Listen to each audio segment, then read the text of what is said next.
I learned the hard way that sometimes losing a child doesn't break you all at once. It happens in slow, quiet moments you never see coming.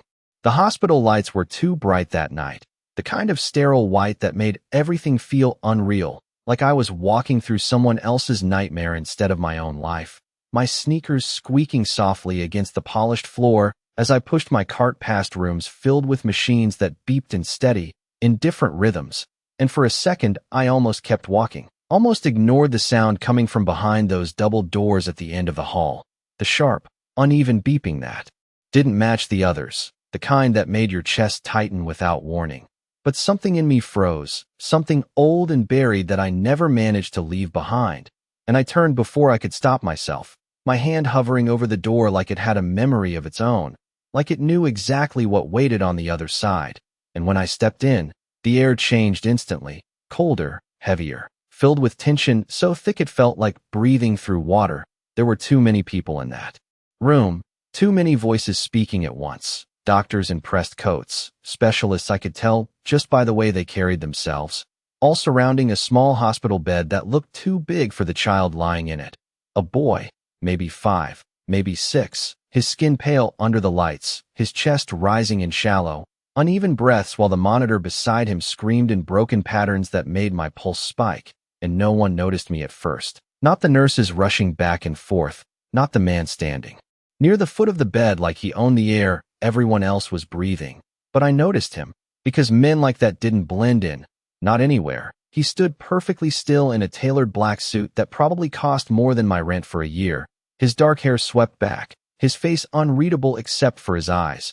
Those eyes locked on the boy like the entire world had narrowed down to that one fragile body. And for a moment I forgot how to breathe, because I recognized that look, not from him, but from myself, from a different night, a different room, a different child I couldn't save, the memory. Hit like a whisper I couldn't shut out, the same frantic energy, the same wrong rhythm in the machines, the same mistake unfolding right in front of people who should have known better, and before I could stop myself, I took a step forward, my voice coming out quieter than I expected but sharp enough to cut through the noise. They're treating the wrong thing. And everything stopped, just for a second, just long enough for heads to turn, for eyes to land on me like I didn't belong there, like I had no right to speak, and maybe I didn't. I was just a single mom with a part-time job and a past I couldn't outrun, but I knew what I was seeing. I knew it in that deep, painful way that only comes from losing something you can never get back. And then his gaze found mine, the man in the black suit, his expression shifting just enough to reveal something dangerous beneath the control, something that made the room feel smaller, quieter, like the air itself was waiting for what he would say next. And when he spoke, his voice was low, steady, carrying a weight that made everyone else fall silent. Then say what they're missing. And in that moment, with 24 doctors watching and a child slipping further away with every second, I realized I was about to do the one thing I swore I never would again. No one spoke for a second, and in that silence I could hear it clearly, the irregular pattern in the monitor, the subtle delay between each beat that no one else seemed to notice, because they were focused on the obvious, on the symptoms right in front of them. But I had seen this before, I had lived this before, and it had cost me everything. I swallowed hard and stepped closer, ignoring the way one of the doctors shifted to block me like I was a problem instead of a solution. It is not neurological, I said, my voice steadier now, stronger. You are treating seizures, but that is not the cause. It is metabolic. Look at his pupils. Look at the asymmetry. Look at his skin tone. He is not responding the way he should. The doctor in front of me frowned, irritation flashing across his face like I had just insulted years of training. Ma'am, you need to step back. This is a controlled environment. But I shook my head before he could finish, my hands already trembling, not from fear, but from the weight of knowing I might be too late again. You are running out of time, I said quietly, and that was when the man in the black suit moved. Not fast, not dramatic, just one step forward. But the entire room shifted with him, like gravity had changed direction. Let her speak, he said, and no one argued, not after that, not with. The way his voice carried something final in it, something that did not ask for permission. I exhaled slowly and forced myself to focus, to push past the memory clawing at my chest, the image of another hospital room, Another child, my child, slipping away while I stood there powerless. You need to check his ammonia levels. I continued, my eyes fixed on the boy, not the doctors. Right now, not later. Not after another round of the same treatment. You are making it worse. There was hesitation. I could see it in their faces, the doubt, the resistance, the unspoken question of who I thought I was. And for a second, I almost broke. Almost stepped back and let them continue. Because it would be easier. Because it would not risk everything I had rebuilt. But then the boy's chest hitched, just slightly, just enough to pull me back, and I could not walk away from that. Not again. If I am wrong, you lose nothing, I said, my voice softer now, but sharper in a different way. But if I am right, you are seconds away from losing him. The room held its breath, and then the man spoke again, closer this time, his presence at my side almost overwhelming. Do it, he said, and that was it. The decision made in a single word. The doctors moved quickly after that. Orders being called, blood drawn, machines adjusted, the energy in the room shifting from controlled confidence to something more urgent, more uncertain. I stepped back slightly, my legs suddenly unsteady as the adrenaline began to settle. But I did not look away. I could not. Not from the boy. Not from the fragile line between life and loss playing out in front of me. And then I felt it, the man's gaze still on me, heavy, calculating, like he was trying to understand something he could not quite see. If this works, he said quietly, low enough that only I could hear, you will tell me how you knew. I did not answer right away, because the truth was not something I could say out loud. Not here, not now. I just nodded once, my eyes still locked on the monitor, watching, waiting, praying in a way I had not allowed myself to in years. And for the first time since I walked into that room, I realized this was no longer just about saving a stranger's child. This was about facing the one moment in my life I had never survived. Time stretched in a way that did not feel real, every second pulling longer than it should as the room moved around me in controlled chaos. Someone calling out numbers, someone else adjusting the monitor, the sound of equipment shifting blending into that uneven rhythm that still had not stabilized. And I stood there with my hands clenched at my sides, forcing myself not to interfere again, forcing myself to trust that I had said enough, that I had not spoken too late. The doctor who had challenged me earlier glanced at the screen, then at the lab technician rushing back with results that felt like they took a lifetime to arrive. And when he read them, his expression changed in a way that did not need words, the kind of shift that happens when certainty cracks and something else takes its place, something humbling. Levels are elevated, he said, quieter now, and the room adjusted instantly, orders changing, medications replaced, the entire direction of treatment pivoting in a way that made my chest tighten because I knew that moment. I knew exactly how close they had been to missing it, how close this had come to ending the same way my story had ended. I took a slow breath, but it did not steady me, not when the boy's condition still hovered on the edge, not when the machines had not yet settled into anything resembling normal. And I felt it again, that pull backward into memory, into a different room where I had stood just like this, watching numbers that refused to improve, hearing reassurances that meant nothing in the end. I blinked hard and forced myself back into the present, because this was not that night. This was not my child, and I still had a chance to change how this ended. The minutes passed like that, suspended between hope and fear, until something shifted, subtle at first, a change in the pattern, a steadiness that crept in slowly like the first hint of light before sunrise. One of the nurses leaned closer to the monitor, her posture tightening. Heart rate is stabilizing, she said, and the words hit the room like a quiet wave, not loud, not dramatic, but undeniable. The tension began to ease, just slightly, just enough for people to breathe again. I did not realize I had been holding my breath until my lungs burned, and I let it out in a shaky exhale, my knees weakening for a second as the weight of it all pressed down on me at once. And then I heard it, not from the machines, not from the doctors, but from him. A sound so quiet it almost disappeared into the noise. The man in the black suit stepping closer to the bed, his hand hovering just above the boy's arm before finally resting there with a care that did not match the power he carried everywhere else, his head lowering slightly, like he was grounding himself in that small contact. And I looked away because something about that moment felt too personal, too raw, like I was witnessing something I had no right to see. But his voice reached me anyway, low and controlled. "He is breathing easier." And it was not a question, it was disbelief wrapped in restraint. I nodded before I could stop myself, my voice barely more than a whisper. "He is going to be okay." And saying it felt dangerous, like I was tempting fate, like I was stepping into a promise I could not guarantee. But for the first time since I walked into that room, I believed it. I really believed it. And that was when he turned to me fully, his eyes sharper now, no longer clouded by panic, but focused, intentional, studying me in a way that made my skin prickle. "You saved him," he said, not as gratitude, not as relief, but as a statement that carried weight, consequence, something deeper than a simple thank you. And I shook my head instinctively, stepping back as if that could create distance from what had just happened. "No," I said quietly. "I just saw what they missed." But he did not accept that. I could see it in the way his gaze held mine, unyielding, precise, like he was already placing me somewhere in his world whether I agreed or not.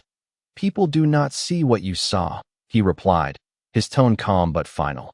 Not without a reason. And there it was, the question I had been avoiding, the truth pressing against the surface. And I felt that familiar ache rise in my chest, the memory I had spent years trying to bury pushing forward with a force I could not ignore anymore. Because he was right. There was a reason. There had always been a reason, and now it was standing in front of me, asking to be seen. The room did not return to normal right away. It never does after something like that. The tension lingers in the air like a storm that has passed, but left everything unsettled. The doctors moved differently now, quieter, more careful, as if they were aware of how close they had come to losing something they could not replace. And I stayed where I was for a moment longer, watching the steady rhythm on the monitor, letting it anchor me in the present, because if I let my mind drift even an inch, I knew exactly where it would go. Back to a night I had spent years trying to forget, back to a silence that had never broken the way this one just had. I turned slowly, intending to leave before anyone could stop me, before anyone could ask questions I was not ready to answer, my fingers tightening around the handle of my cart like it could pull me out of the room and back into the safe routine of being invisible. But I barely made it 2 steps before his voice reached me again, calm, controlled, but impossible to ignore. "You are not leaving." And it was not loud. It did not need to be. Something in the way he said it carried certainty, like he had already decided and the world would adjust accordingly. I stopped without meaning to, my shoulders stiffening as I turned back to face him, the distance between us feeling smaller, now even though neither of us had moved much. "I have a shift," I said, the words automatic, defensive, the kind of excuse that usually worked in a place like this where people did not look twice at someone like me. But his eyes did not change, did not soften. They stayed fixed on me with that same intensity that made it hard to breathe evenly. "And I have questions," he replied, and for a second I considered walking anyway, pushing past whatever this was, reminding myself that I did not owe him anything, that saving his son did not give him a claim over me. But my feet did not move, because deep down I knew this was not something I could just walk away from. Not anymore. Not after what had just happened. Not after I had stepped into that room and changed the outcome of a story that had once destroyed me. The silence stretched between us until one of the doctors approached, hesitant now, respectful in a way that had not been there before. "We would like to keep her for observation," he said, glancing between us like he was unsure who held the authority in the room, and the man did not even look at him when he answered. "You will do what is necessary for my son," he said evenly. Then his gaze returned to me, sharper this time, more focused, "And she will come with me." The finality in his voice made something twist in my chest, not fear exactly, but awareness, the kind that tells you your life is about to shift whether you are ready or not. I swallowed hard and forced myself to hold his gaze, to not shrink under it the way every instinct told me to. "I am not part of your world," I said quietly, and the words felt important, like a boundary I needed to draw before it was too late. But something flickered in his expression then, not anger, not amusement, something more complicated, something that made his next words land heavier than I expected. "You stepped into it the moment you chose to speak," he said, and there was no threat in his tone, just truth, blunt and unavoidable. I opened my mouth to argue, to push, back, to reclaim whatever control I still had. But the image of the boy behind me, breathing steadily now, stopped me, because he was right. I had made a choice, and choices like that do not disappear just because you wish they would. They follow you, reshape things, demand to be faced, and I felt it then, the shift I could not undo, the quiet understanding that whatever came next was already in motion. And when he gestured toward the door with a slight tilt of his head, not forceful, not rushed, just certain, I realized I was no longer deciding whether to follow. I was deciding what kind of person I was going to be now that I had. The hallway outside felt quieter than it should have, like the world had been muted after everything that happened inside that room. My footsteps echoing softly against the polished floor as I followed him without fully deciding to, the distance between us steady, controlled, like he was giving me just enough space to believe I still had a choice, but not enough to forget who was leading. I could feel the weight of people watching even when I did not look, nurses pausing mid-task, staff stepping aside instinctively as he passed. And I realized quickly that this was not just influence. It was something deeper, something that shaped how people moved, how they spoke, how they stayed silent. We stopped near a glass-walled consultation room overlooking the city, the lights outside blurred into soft gold lines stretching across the darkness. And for a second I hesitated at the doorway, my hand tightening around the strap of my bag, as if it could anchor me to the life I had before walking into that room. But then he stepped inside and I followed, because turning back felt impossible now. The door closed behind us with a quiet click that sounded louder than it should have, sealing the space in a way that made my chest tighten. He did not sit immediately. Instead, he stood near the window, his back partially turned, one hand resting against the glass as he looked out over the city like it belonged to him. And maybe it did, in ways I did not understand. "Adrian," he said. After a moment, his voice steady, measured, as if offering his name was something deliberate, something chosen. I nodded slightly, my throat suddenly dry. "Emily," I replied, my voice softer but firm enough to hold. He turned then, his gaze locking onto mine again with that same intensity that made it hard to look away. "You knew before anyone else," he said, not a question, not an accusation, just a fact placed carefully between us. I exhaled slowly, trying to steady the rush of memories pressing at the edges of my mind. "I have seen it before," I answered, keeping my words simple, controlled, because anything more would open doors I was not ready to walk through. His eyes narrowed just slightly, not in suspicion, but in focus, like he was piecing something together. "From the smallest details." "Where?" he asked, and the single word carried more weight than a dozen questions. I looked down for a second, just long enough to gather myself. The image flashing again whether I wanted it or not. A smaller room, dimmer lights, a monitor that never steadied, and I felt that familiar ache settle deep in my chest. "My son," I said finally, the words quiet but unshakable, and the silence that followed was different from the others, heavier, more personal, like the air itself understood what had just been said. Adrian did not speak right away, and when I looked back up, something in his expression had shifted, not softer, not exactly, but less distant, like the distance between us had narrowed in a way neither of us expected. "And they missed it," he said, his tone lower now, more controlled, and I nodded once, unable to say more without breaking the fragile control I was holding on to. He turned away again, pacing once across the room before stopping near the table, his movements precise, contained, like everything about him was built on discipline. But there was something else there now, something beneath the surface. "You did not hesitate tonight," he continued, glancing back at me, "even knowing what it could cost you." I let out a breath that almost felt like a laugh, but did not quite make it that far. "I already paid the cost once," I said, and the truth of it settled between us, heavy and unavoidable.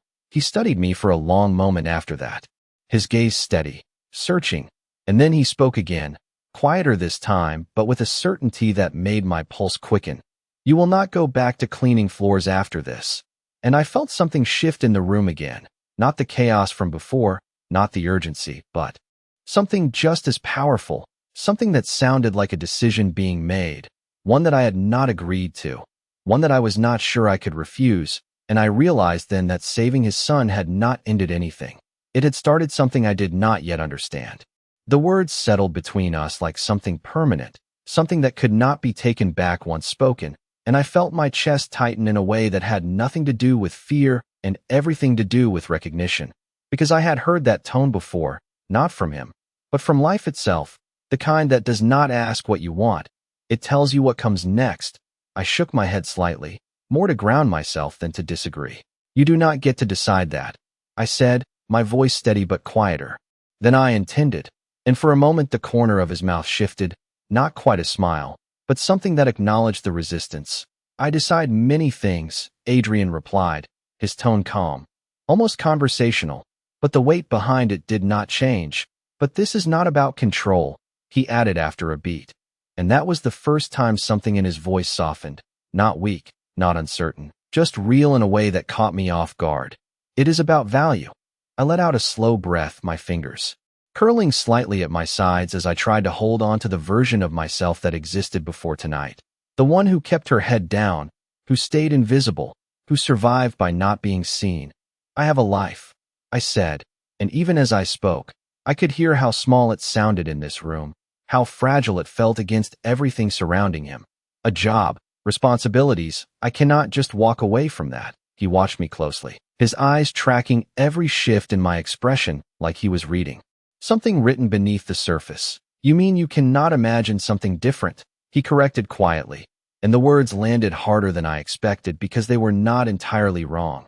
I had spent so long surviving inside limits that I had stopped questioning them, stopped imagining anything beyond them, and now here he was, standing in front of me like those limits did not exist at all, like they were just lines I had drawn for myself. Your son is stable, I said quickly, shifting the focus back to something I could control, something concrete. That is what matters, he nodded once, but his attention did not leave me. It is, he agreed. And because of that, you matter now too.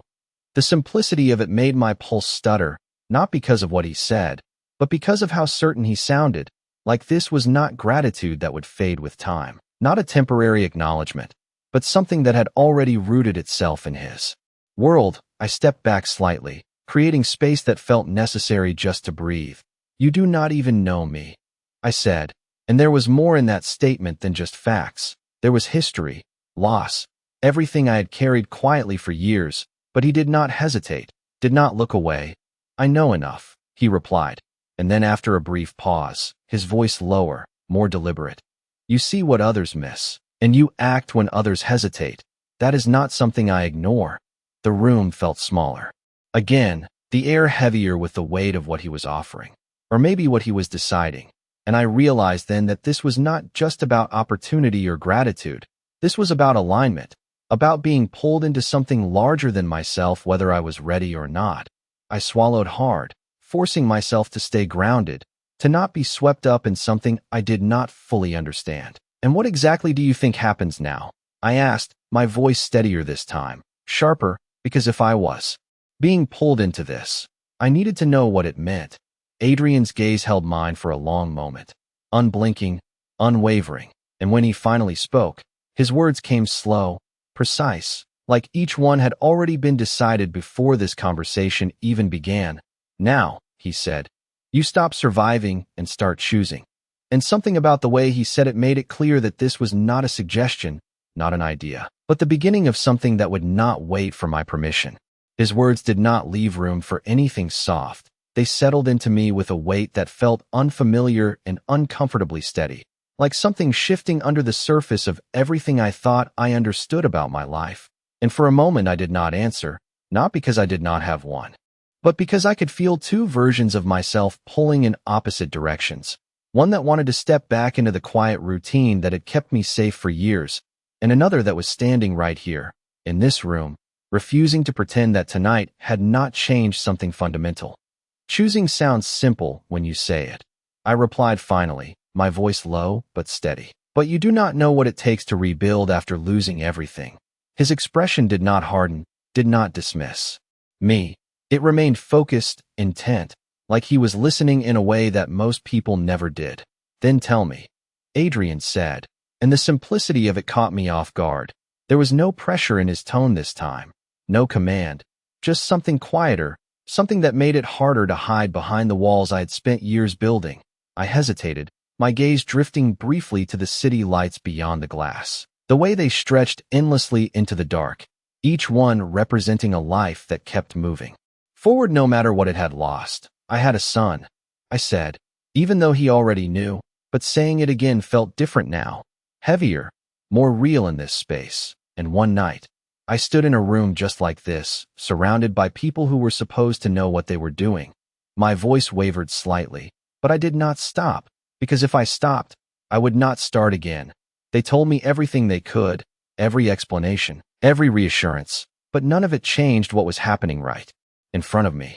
I swallowed hard, forcing myself to stay present, to not get lost in the memory pulling at me. And I knew something was wrong. I felt it, but I did not speak. I trusted them. I stayed quiet, and by the time I realized I should have said something, it was too late. The silence that followed was not empty. It was full, thick with everything I had just said and everything I had not. Adrian did not interrupt, did not offer anything that sounded like comfort. He simply stood there, steady, absorbing it in a way that made me feel seen in a way I had not expected. So tonight, I continued, my voice stronger now, anchored by something deeper than fear. I was not brave, I was not extraordinary. I just refused to make the same mistake twice. He held my gaze for a long moment, and then he nodded once, slow, deliberate, like he understood more than I had actually said. That is exactly what makes you different, he replied, and there was no hesitation in his voice, no doubt, just certainty that felt almost unsettling in its clarity. I let out a breath I did not realize I was holding, my shoulders easing slightly as the tension shifted into something else, something quieter, but no less intense. And what happens when I walk away from this room? I asked, because that question had been sitting there from the beginning, waiting for me to finally say it out loud. Adrian did not look away, did not pause, his answer coming with the same calm precision that had followed him through everything else.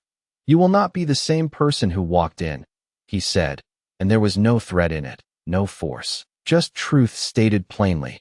And neither will I, something in that admission caught me off guard, because it was not just about me anymore, not just about what I had done, but about what it had changed in him as well. And for the first time since this began, I realized that whatever this was, it was not one-sided. It was something that had shifted both of us in ways neither of us could undo. And standing there, between the life I knew and the one I did not yet understand, I felt the quiet, undeniable pull of a choice that was already beginning to take shape, whether I was ready for it or not. The silence after his words did not feel empty. It felt like standing at the edge of something you could not yet see, but already knew would change everything. And I found myself looking at him differently now, not just as the man who had commanded an entire hospital without raising his voice, not just as the father who had almost lost his child, but as someone who had just admitted that tonight had shifted him too. And that realization unsettled me more than anything else, because it meant this was not something I could dismiss or walk away from as easily as I wanted. People like you do not change, I said quietly, not as an accusation, but as a truth I had always believed, something that had kept my world simple, predictable, safe. But Adrian did not react the way I expected. He did not deny it, did not argue. He simply stepped closer, not enough to invade my space, but enough to make his presence impossible to ignore. People like me do not get the chance to, he replied, and there was something in his tone that felt different, not defensive, not proud, just honest in a way that caught me off guard. I held his gaze, searching for something that would prove him wrong, something that would let me step back into the version of reality I understood, but all I found was certainty, and something else beneath it, something quieter, something that had not been there before tonight. Then what changes now? I asked, because the question had been building inside me since the moment he said I would not be the same, and I needed to hear it out loud, needed to understand what he thought this meant. Adrian did not answer right away, his eyes studying me like he was measuring something beyond words. And then he moved past me toward the door, opening it with a calm that felt deliberate.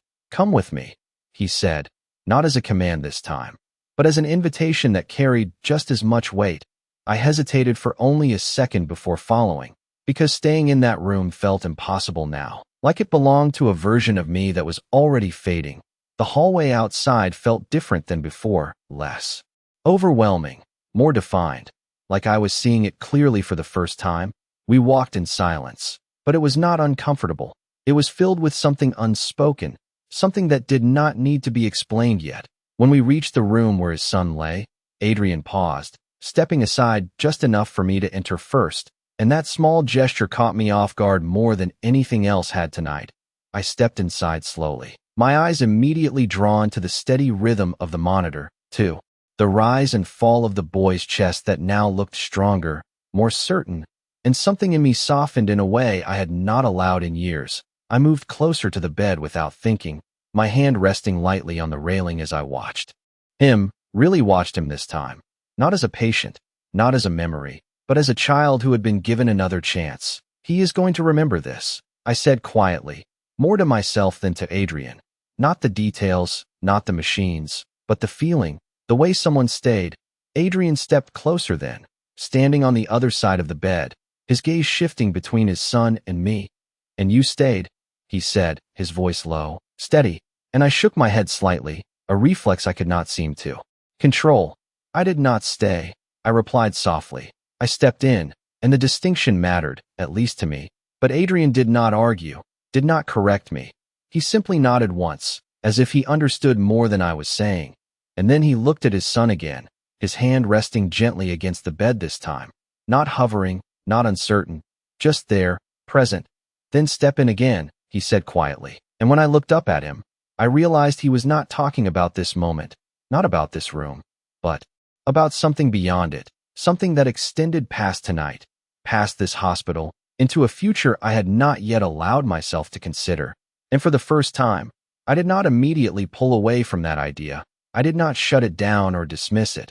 I just stood there, between what I had lost and what was now in front of me, feeling the unfamiliar, fragile possibility that maybe this time, stepping in could lead somewhere different. I stood there longer than I meant to, my hand still resting lightly against the railing, my eyes fixed on the steady rhythm of his breathing as if I needed to memorize it, to prove to myself that this moment was real, that this ending was different from the one that had defined so much of my life. And for the first time in years, the memory that usually followed did not come crashing in to replace it. It stayed where it belonged, in the past, and that alone felt like something shifting inside me in a way I did not fully understand yet. I let out a slow breath and stepped back slightly, giving space to the quiet that had settled over the room, the kind that does not demand attention but still changes everything.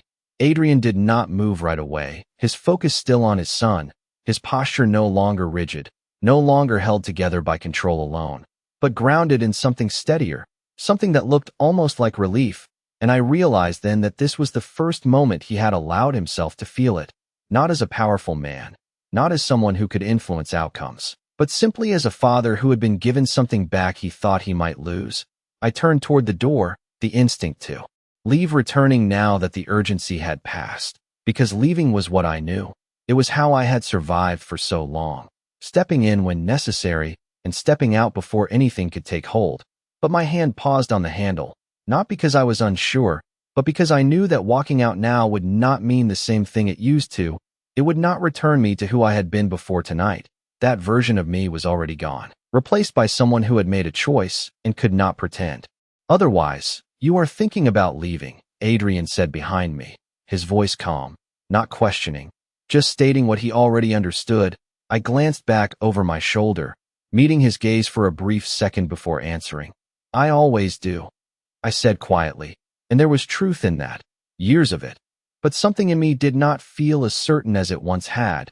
He stepped closer then, not blocking my path, not forcing anything, just closing the distance enough to be heard without raising his voice. "And this time," he said, his tone lower, more deliberate, "you will decide if that is still who you are." The words settled into me with a quiet intensity, not demanding, not controlling, just present. And I looked at the door again, at the simple act of leaving that had always been so easy, so automatic. And I realized it was no longer simple, not after everything that had happened, not after standing in that room and choosing to speak when it mattered, not after seeing what that choice could change. I let my hand fall from the handle slowly, turning back fully to face him, and something in his expression shifted just slightly, not in surprise, but in acknowledgement, like he had been waiting for that moment without expecting it. "I do not belong in your world," I said, and the words still mattered, still felt important, but they no longer carried the same certainty they once did. Adrian nodded once, accepting that without argument. "Maybe not," he replied. "But you do not belong in the life you were settling for either." And there it was, the truth I had been avoiding, not about him, not about his world, but about mine, about the limits I had accepted without question, about the quiet way I had stopped expecting more. I held his gaze for a long moment, feeling the weight of that realization settle into something steady, something I could not ignore anymore. And then I took a slow breath, grounding myself in the present, in the sound of the monitor behind us, in the reality of what had just happened. "Then maybe," I said softly, my voice steadier than I expected, "I need to find out where I do belong." And for the first time that night, Adrian's expression shifted in a way that was unmistakable, not control, not calculation, but something closer to respect, something earned rather than taken. And as the silence settled between us again, it did not feel like an ending. It felt like the beginning of something neither of us had planned, but both of us understood was already in motion.